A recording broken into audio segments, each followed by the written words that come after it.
we'll guide you through how to configure the Vercel Browser Agent with ease.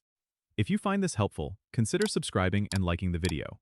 First, go to your Vercel dashboard and make sure you're logged into your account. Once there, navigate to the project where you want to install the browser agent.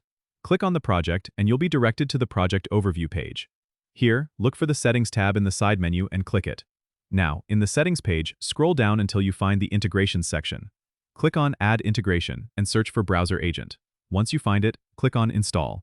This will open a configuration page where you need to input your API key. If you don't have an API key yet, you need to generate one by going to your browser agent provider's dashboard, usually found in the API Keys or Credentials section. Copy the API key and paste it into the input field on Vercel's configuration page. After that, make sure to select the environment you want to apply this configuration to, like development or production, whichever suits your needs. Once everything is set, click on Save Settings to finalize the integration. The Vercel Browser Agent is now configured and will begin monitoring your web application's performance in real time. You can check the metrics and reports back in the Vercel dashboard under the Analytics tab. And that's it.